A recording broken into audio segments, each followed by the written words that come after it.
so horses for more than 10 years, and I tended to know her race-going clothes well. The hat was new. She noted the direction of my glance and the admiration that went with it, but said merely, "Too cold for Cascade, do you think?" "He won't mind it," I said. "He'll loosen up going down to the start." She wouldn't mention Danielle's absence, if I didn't.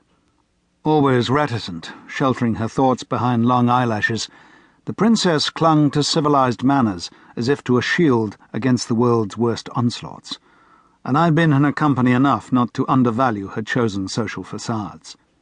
She could calm tempests with politeness, diffuse lightning with steadfast chit-chat, and disarm the most pugnacious adversaries by expecting them to behave well. I knew she would prefer me to keep my woes to myself, and would feel awkward if I didn't. She did, on the other hand, understand my present predicament perfectly well. Not only was Danielle her husband's niece, but Lizzie, the prince currently diverting Danielle to a 15th-century junket, was her own nephew. They were both currently guests under her Eaton Square roof, meeting from breakfast to dinner, and from dinner to breakfast, for all I really knew. "What are our chances?" the princess asked neutrally. "Pretty good," I said. She nodded in agreement, full of pleasant hope, the prospect of winning real enough. Cascade, despite an absence of brains, was a prolific winner of 2-mile chases, who had shown his heels in the past to every opponent in that day's field. Given luck, he would do it again, but nothing certain, ever, in racing or in life. Prince Lizzie, whose whole name was about a yard long and to my mind unpronounceable, was cosmopolitan, cultured, impressive, and friendly.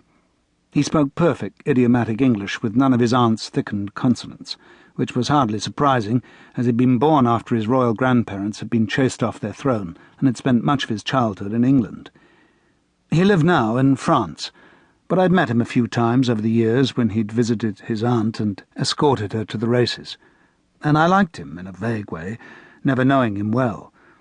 When I heard he was coming again for a visit, I hadn't given a thought to the impact he might make on a bright female who worked for a television news agency and thirsted for Leonardo da Vinci.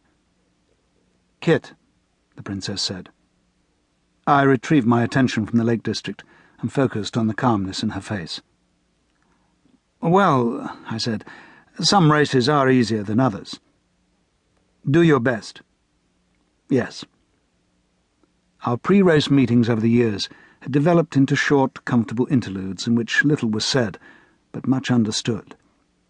Most owners went into parade rings accompanied by their trainers, but Wickham Harlow, trainer of the princess's horses, had altogether stopped going to the races.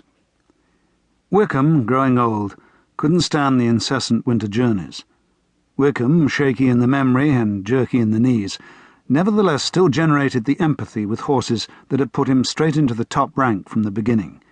He continued to send out streams of winners from his 80-strong stable, and I, most thankfully, rode them.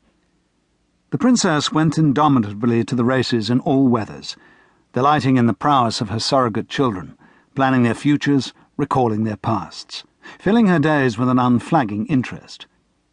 Over many years, she and I had arrived at a relationship that was both formal and deep, sharing intensities of success and moments of grief, understanding each other in easy accord at race meetings, parting to unconnected lives at the gate.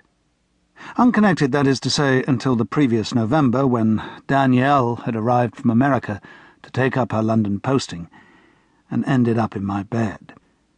Since then, although the princess had undoubtedly accepted me as a future member of her family, and had invited me often to her house, her manner to me, as mine to her, had remained virtually unchanged, especially on racecourses. The pattern had been too long set, and felt right, it seemed, to us both.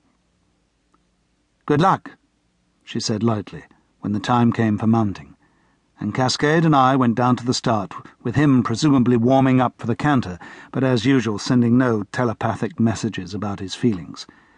With some horses, a two-way mental traffic could be almost as explicit as speech, but dark, thin, nippy Cascade was habitually and unhelpfully